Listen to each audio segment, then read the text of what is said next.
रात के 9 बजने वाले हैं। विकास अपनी पत्नी सोनिका का इंतजार कर रहा है। इतनी रात हो गई, न जाने ये सोनिका कहाँ रह गई। 6 बजे तो बैंक की छुट्टी हो जाती है, अब तक तो आ जाना चाहिए था उसे। विकास की माँ कौशल्या उसको परेशान देखती है और उसके पास आ जाती है। तेरी बीवी बैंक मैनेजर है, पढ़ी लिखी समझदार है, वो आ जाएगी, क्यों परेशान हो रहा है फालतू में। इतने में घर की डोरबेल बजती है। विकास भागकर दरवाजा खोलता है और वो देखता है कि सोनिका के साथ एक 16 साल की बच्ची है जिसके चेहरे पर बहुत सारी चोट के निशान है और खून भी निकल रहा होता है। ये कौन है सोनिका? इस बच्चे के खून क्यों निकल रहा है? चुप क्यों खड़ी हो? मुझे अंदर तो आने दो, सब कुछ बताती हूँ। सोनिका उस लड़की को लेकर घर के अंदर आती है, उसका सारा खून साफ करके उसकी ड्रेसिंग करती है। सोनिका, तुम बताती क्यों नहीं ये बच्ची किसकी है? बेटा तुम ही बताओ, कौन हो तुम? इसके बाद सोनिका अपने पति विकास से कुछ ऐसा बोलती है जिस पर विकास को यकीन नहीं होता। सुबह आप जल्दी तैयार हो जाना, हमें मंदिर चलना है। मंदिर? तुम साफ साफ क्यों नहीं बताती कि आखिर मामला क्या है? बहू, आखिर बात क्या है? माँ जी, ये बच्ची प्रेग्नेंट है और कल सुबह आप इस लड़की से शादी करेंगे, इसी वजह से मंदिर चलना है। तुम पागल हो गई हो क्या? मैं आखिर इस गर्भवती बच्ची से शादी क्यों करूंगा? और ये सब हुआ कैसे? माँ जी, आप कुछ बोलती क्यों नहीं? विकास की माँ उसे एक जोरदार थप्पड़ मारती है। तू सवाल पर सवाल पूछे जा रहा है, मुझे कुछ बोलने देगा तब तो मैं कुछ बोल पाऊंगी ना। बहू, आखिर बात क्या है? तू खुद अपनी सौतन क्यों लाना चाहती है, वो भी छोटी सी बच्ची को? और ये छोटी सी बच्ची प्रेग्नेंट कैसे हो गई? माँ, मैं सब कुछ आपको बताती हूँ। आज जब मैं ऑफिस से लौट रही थी, लौटते वक्त सोनिका ने देखा कि एक आदमी और एक औरत मिलकर उस 16 साल की लड़की निहारिका को किसी सुनसान सड़क के बीचों बीच बहुत ही बेरहमी के साथ मार रहे होते हैं। तो जैसी लड़की को जिंदा रहने का कोई अधिकार नहीं। इतनी छोटी सी उम्र में पता नहीं कहां से मुंह काला करवा कर आ गई।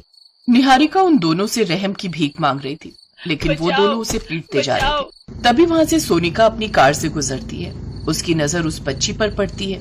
ये लोग उस बच्ची को पीट क्यों रहे हैं? ड्राइवर, जरा गाड़ी इसके पास लगाना। सुनसान सड़क पर बेचारी बच्ची को मार डालेंगे ये लोग। मैडम आप यहीं बैठिए, मैं इन दोनों की हालत खराब कर देता हूँ। जितना बोला उतना करो, जल्दी से गाड़ी उसके पास लगाओ वरना कहीं कोई अनर्थ ना हो जाए। ड्राइवर उन लोगों के पास जाकर कार को रोकता है। सोनिका कार से बाहर आती है और बच्ची को बचा लेती है। बच्ची सोनिका से लिपट जाती है। सन्नाटी रोड देखकर आप लोग इस नादान बच्ची को पीट रहे हो? कौन हो आप लोग? अभी पुलिस को फोन करती हो। देखिए, ये हमारी बेटी है, आप हमारे मामले में मत पड़िए तो ही अच्छा है। इससे पहले कि समाज को इसके बारे में पता चले, हम नहीं रहने देंगे इस लड़की को अपने साथ। आप लोग माँ बाप है या जल्लाद? कोई अपनी ही बेटी को इस तरह मारता है क्या? अगर बेटी पाल नहीं सकते तो पैदा क्यों किया? निहारिका सिसक सिसक कर रो रही थी। सोनिका भी उससे कई बार पूछती है लेकिन वो कुछ नहीं बोलती। आप बीच में फालतू में पड़ रही हो, लगता है मुझे बताना ही पड़ेगा। इसका चेहरा देखिए, इसकी उम्र देखिए, ये इस उम्र में गर्भवती हो चुकी है और बता भी नहीं रही कि इस बच्चे का बाप आखिर है कौन, और ना ही ये अबॉर्शन कराने को तैयार है। अब आप ही बताइए, पूरे समाज में हमारी थू-थू हो जाएगी या नहीं? तो इस मामले को आसानी से भी हल किया जा सकता है ना। उस लड़के को बुलाइए, उससे भी पूछताछ कीजिए। उस लड़के के बारे में ये कुछ बता ही कहाँ रही है मैडम? हम इस लड़की को अपने घर में नहीं रख सकते। आपको ज्यादा तरस आ रहा है तो आप ले जाइए इसे। मैं अभी सड़क पर कोई बहस नहीं करना चाहती आप लोगों से। निहारिका, तुम कार में बैठो और चलो मेरे साथ, बाकी की बातें हम रास्ते में कर लेंगे। सोनिका निहारिका को कार में बिठाकर अपने साथ लेकर चली जाती है। रास्ते में सोनिका उससे कुछ बात करने की कोशिश करती है ताकि कुछ पता चल सके। देखो बेटा, घबराने की कोई जरूरत नहीं है। इस उम्र में ये सब गलतियां हो जाती हैं, लेकिन कम से कम मुझे तो बताओ कि आखिर वो लड़का कौन था? दीदी, वो लड़का अब इस दुनिया में नहीं रहा, इसीलिए मैं उसका नाम नहीं लेना चाहती। चलो ठीक है, अभी मैं तुमसे ये नहीं पूछूंगी कि वो लड़का कौन था, वो मुझे बाद में बता देना। लेकिन तुम इस बच्चे को पालना चाहती हो? हाँ दीदी, इस सब में उस बच्चे की आखिर क्या गलती है? इस हालत में तो कोई मुझसे शादी भी नहीं करेगा और बिन ब्याही माँ की कोई इज्जत भी नहीं होगी समाज में। इसी वजह से मैं परेशान हूँ। सोनिका ने ये सब अपने पति और सास को बताया। कौशल्या ने कहा, जो भी हुआ उसका तो हम कुछ नहीं कर सकते, लेकिन इस होने वाले बच्चे को बाप का नाम कौन देगा? विकास देंगे, और कौन देगा? वरना पूरा समाज थूकेगा इस पर। रात में सोनिका अपने पति और अपनी सासू माँ को समझाती है। विकास और उसकी माँ मॉडर्न ख्यालात के थे और बहुत सुलझे हुए थे, इस वजह से दोनों लोग मान जाते हैं। अगले दिन मंदिर में जाकर सोनिका विकास और निहारिका की शादी करा देती है। निहारिका उसी घर में रहने लगती है। सुबह सुबह निहारिका सभी के लिए चाय बनाकर लाती है। क्या बात है मेरी छोटी सी सौतन, तुम्हारा मुंह क्यों उतरा हुआ है? मुझे अपने माँ बाप की बहुत याद आ रही है। अरे निहारिका बिटिया, अगर तुम अपने माँ बाप के पास जाओगी तो वो लोग तुम्हें फिर से मारेंगे। मुझे पता है, लेकिन मैं जिंदगी में पहली बार अपने माँ बाप को छोड़कर रह रही हूँ। पता नहीं मेरा क्या होगा। मैं जिससे प्यार करती थी वो तो। ये बोलते हुए निहारिका चुप हो जाती है। आखिर कौन है निहारिका का प्यार? खैर, कुछ महीनों बाद निहारिका एक बच्चे को जन्म देती है।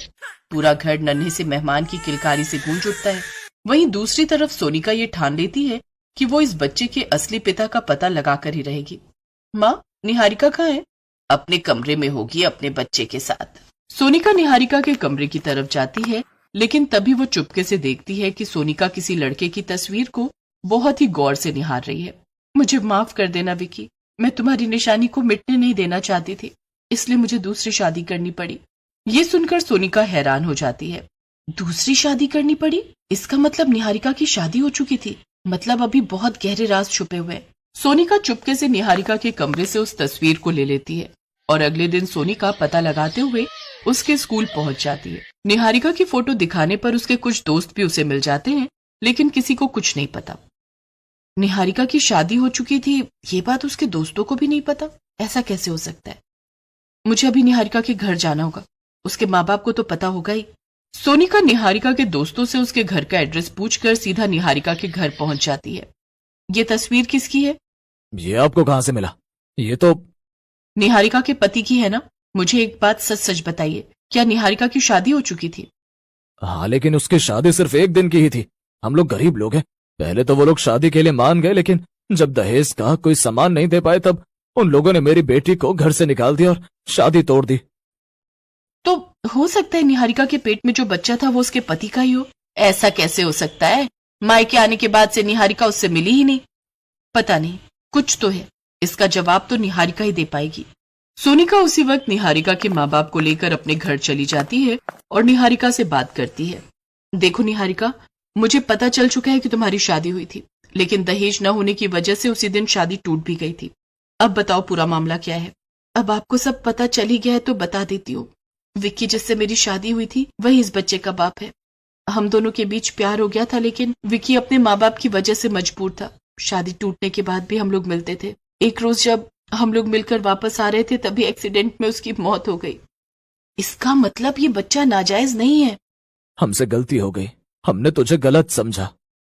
हाँ, चाहे शादी जबरदस्ती टूट गई थी, विक्की था तो तेरा पति ही। अब उसके माँ बाप को अपनी गलती का एहसास होता है और वो लोग अपनी बेटी और उसके बच्चे को अपने पास ही रख लेते हैं।